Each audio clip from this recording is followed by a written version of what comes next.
Hi and welcome to Watch the Time and my unboxing of my very first luxury watch.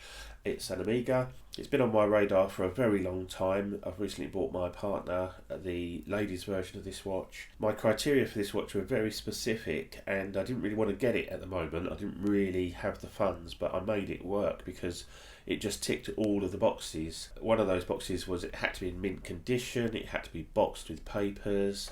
I wanted a certain model, and you'll see what that is in a minute, and this is the exact model that I wanted, and I will explain my reasons for that, why. The price was a good price for what it was. I got a little bit of a discount off of the asking price, not much, but I'm happy with what I paid for it and the condition it is in.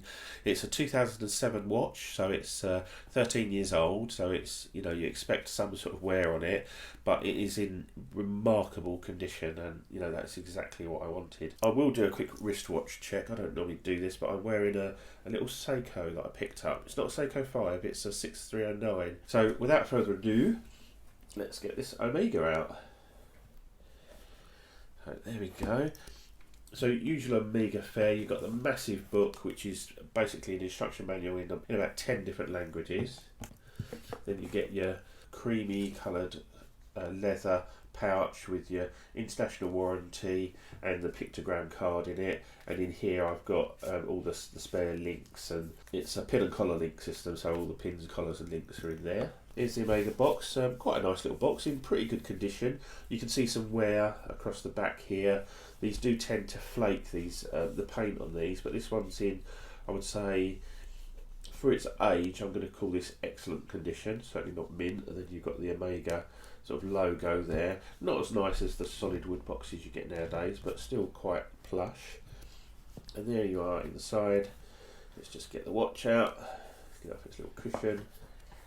There's space under here to put stuff, but there's nothing in there else, so we'll just get rid of that. And there you have it, the Omega Seamaster Professional, and this is the Bond style. I'll quickly go through why I've chosen this model.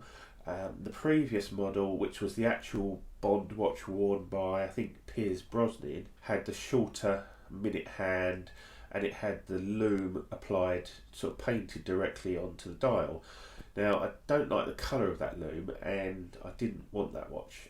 So this is the next generation, I believe, which has got applied markers with the loom in and the longer hand set. So, and also it's got, I think they shifted the wording, and it's got the Seamaster in red down the bottom, and it's nice and clean at the top with just Omega and the Omega logo applied as an applied marker. Obviously this is the wave dial version, and just a simple date complication. One of the things I like about this model compared to the newer models, apart from the price obviously, is that this has, out of all of them, this has one of the smallest helium escape valves, and it kind of disappears on your wrist. I don't like the new cupcake shaped helium escape valve. I'd rather not have it there at all. I'd rather have like an automatic one, but this one's quite discreet, and it's an interesting talking point. People say, what's that for? Lovely crown guards on this, beautiful bezel. The condition of this watch is absolutely mint. It's perfect. There's hardly a mark on it. Let's just give it a wipe. There's hardly a mark on it. There's a few sort of wear marks. It's not been over polished or anything. It's still got its lovely brushing on the sides, and look at those scalloped edges, signed crown on the helium escape valve sign. There's a few little marks on the bezel, but nothing major, nothing you would worry about. The colour of the bezel is still good. The red on the second hand is still really good, vibrant. Nothing's faded. The loom is really good and works really well. I'll put a loom shot in here. As you can see there, the loom really lights up well, and this is visible all night. 5-6 o'clock in the morning. When it's still dark here, I can still see that, no problem at all. The loom, when it starts out, has got these like lines on the side of the hands. It looks really funky, but that fades pretty quick, so there's not a lot there. Lovely integration with the bracelet on the sides here, and these sort of turned lugs. It's just a beautiful piece. You've got the scalloped bezel, and everyone moans about it. It is not the easiest thing to turn, but the bezel action is really nice, but it's very easy to slip when you're turning the bezel, but it's not going to affect my life in any way. and I'm quite happy with it. I knew that was, you know, a common issue, but it's part of the design. And if you want a grippy bezel for a dive watch, you buy one with a coin edge, or like an SKX or something like that. But this is done for style, and it makes it a little bit more dressy. You will have noticed, obviously, this is the Quartz version. Now, I specifically wanted the Quartz version, one, to match my partner's. She's got the Quartz ladies version, but also for this reason, it's just so thin. It's lovely and thin, and it kind of, for a fairly hefty watch with a fairly hefty bracelet, it does kind of disappear on the wrist, and it slips under a cuff beautifully. So it's, you know, the ability to wear this as a sports watch, a diving watch, a dress watch. You know, it is your quintessential everyday, you know, wear everywhere watch. You can wear it with a tuxedo, you can wear it with a suit, you can wear it to work every day. Shorts and a t-shirt, it looks great. You know, I've got no intention of taking it off the bracelet. I absolutely love the bracelet. It's nice, big, it's chunky, it's manly. Got beautiful links brushed with a little bit of sort of polish on those centre links there. Look, really nice. Plays nicely with the night. Just a pin and collar system. I've got no problem with that. It's fairly easy to size the bracelet. You've got full and half links, so you can get the size pretty good. There's no micro adjust, but I've got it adjusted quite nicely. Ever so slightly loose when I'm cold, and when I warm up it fits absolutely perfectly, so it's absolutely fine. The integration of the clasp is beautiful, and you've got the Omega logo, Omega Seamaster Professional on there. It's very, again, very manly, very chunky, but not over the top. I mean, look at the profile there of the clasp. It just sits beautifully on the wrist, and there's no bits sticking out. It's a lovely smooth action, and then you've got the sort of the milled out clasp there. You've got all the detailing on the back there, the Omega sort of etched logo on the back. There is a diver's extension as well. Not that I'm ever going to use that, but it is there, and again, it's all machined beautifully, and sort of everything clicks and snaps into place. I suppose the analogy is like a nice rifle where it's all, everything clicks in beautifully. It sort of snaps together lovely, really nice. On the back there, you can see the did they call that a hippocampus or something? I don't know what that is. A seahorse thing with Seamaster. And all the logos, you know, it's very sort of simple, but really nice case back. Obviously you can see there it's all solid end links, and the brushing of the steel is just beautiful. You've got sapphire crystal. Anyway, I was talking about the, you know, this is a quartz watch, yes, okay. There are quartz watches and there are quartz watches. This is a fully jewelled quartz watch. Obviously the reason I've gone for that, as I've said, were because of cost doesn't really come into it, because the automatic version of this particular watch is around the same price. There's not a lot in it. You can pick them up for about the same money. It wasn't about that. I just thought the quartz would be easier to maintain. Bearing in mind I'm buying a 14-year-old watch, so I decided that quartz would be the way to go. I've got no issue with the quartz. You know, I've got a quartz watch there, and the rest are mechanical, so I've got no shortage of mechanical watches. I've got low beat mechanical watches. I've got normal sort of 21,600 beats per hour, 28,800 with a lovely smooth sweep on these two here. You know, I don't mind. I've got all of them, and I'm really happy with this. Another reason for the quartz is, you know, it makes it a great grab and go watch. So there it is on my just over 7-inch wrist, about 7.25-inch wrist. But it wears beautifully. I wear it there, and I just pull my jumper down a bit. You can see there it sits nicely under just quite a snug fitting jumper. And when you see it poking out like that, I think it looks really nice. But yeah, it fits really well. You know, it's a lovely profile. You know, there's not a lot not to like really about this watch. Some people say the crown is a little bit small, but I think it's in keeping with the watch and the crown guards and the way it's integrated, and it's perfectly okay to actually use it. So one of the nice features about this is you unscrew the crown, and this is just beautiful and smooth. It's just you know, a lovely smooth action when you unscrew that, and when you screw it back in, it's just, there's no graininess. It's almost like too smooth, you think, oh, is it? Oh no, it is screening. You know, it's just so smooth, it's lovely. So obviously, if you pull it out 2 pops, it will hack the movement, and then you can change the time.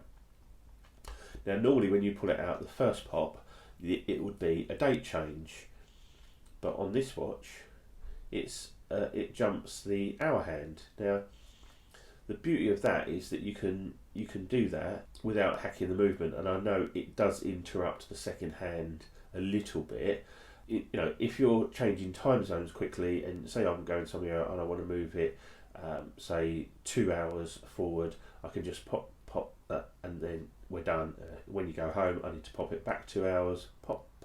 I haven't got to change the minute hand or anything like that. It just makes almost like a GMT function within the watch. As long as you know the time zone difference, you just pop it, and you know, I just think that's a great little function. The only downside of that is there's no quick set for the date. You have to use the hour hand to change the date, but it's a quartz watch, it's running all the time, so you know, how often are you going to need to change the date? You know, a couple of times a year, and you just pop the hour hand round, it takes seconds. You know, it is no problem. I think I'd rather have this feature than not have it at all and have a date change. I think that's a great little feature. The helium escape valve, I'm never going to use it in earnest. You know, basically, if you do deep diving, when you're in decompression, you can just open that, and if there are any micro bubbles inside, it just releases them. But it is one that you have to manually sort of screw in. So I just make sure that's in, screwed up tight, to retain its water resistance. A nice feature, but I think I would have preferred not to have it. But it is part and parcel of the Seamaster. This part of the Seamaster range. So there you are, just having a look around the watch. I mean, just the dial is beautiful. The Omega logo is lovely.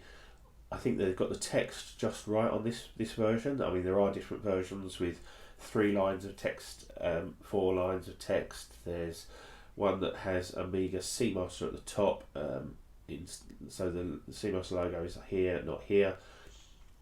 I prefer this version. You know, it's why I bought this version with the Omega logo and just Omega at the top. That's nice and clean, and then Seamaster Professional, and then your 300 to 1000 foot, your water resistance rating there. And I just think that's the perfect sort of blend on this watch. I paid just over £1,600 for this watch, which I've seen them go for as little as £600 on very dubious looking sort of eBay auctions with no box, no papers, no spare links, with scratched up bezels. These are aluminium inserts on these bezels, so they often come very scratched up. A reasonable condition one you can pick up for about £1,200, £1,300, £1,400, and then your mint examples go for anything between £1,500 and £2,000 in the UK. To pick this up at £1,600, I was really happy with it. I almost got one about a year and a half ago, and that was £1,600, but I just couldn't afford it then, and I didn't have the means to buy it, but I really wanted it. It wasn't as mint as this, but it was fairly close. But to get this one, in this condition, with all box papers, I'm just over the moon with it, and I just absolutely love it. I mean, I'm in the honeymoon period with it, obviously, but as you can see, I'm gushing about it. It's what's not to like about this watch? It's a classic. It's it's a James Bond watch as well, which just adds to the mystique of it, etc. I've only got a couple of Grail watches that I'm really after. This was one of them, and the second one is another Omega, and that is the Speedmaster. I don't really lust after like Rolex Submariners or Batman GMTs or anything like that. I don't really lust after those watches. I think they're sort of kind of out of my league. Things like these Omegas, the Speedmasters, the Seamasters, the Railmasters, things like that. They're kind of within the realms of possibility for me, and they're realistic, Grail watches. The fact that I've bought this one now means that my next Grail watch won't be for at least probably 2 years, maybe 3 years, but I haven't got a problem with that because I've got a fantastic collection of watches in my opinion, and I'm really happy with this being the head of the collection now. Thanks for watching. Like, subscribe, comment. I'd love to hear your comments about this. I know some people are gonna really not be happy about the fact that it's a quartz. I have no issue with it being a quartz at all. I specifically went after the quartz version for the reasons I've stated. You know, I don't know why people get so upset about quartz watches. If I want to wear a mechanical watch, which sometimes I do, then I've got that option as well. But for me, this was the exact watch that I wanted, and when I saw it for sale, I was like, it was literally, I put in my offer, it was accepted. Actually, it wasn't accepted originally. It was, you know, they came back with a second offer for me, like a counter offer.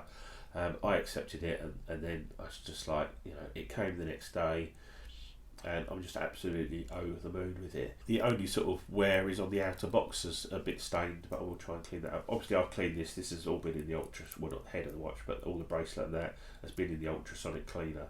So it's all been cleaned up, and I mean, it was pretty good anyway, but you know, it's just fantastic. So thanks for watching, and I'll see you soon. Cheers, bye.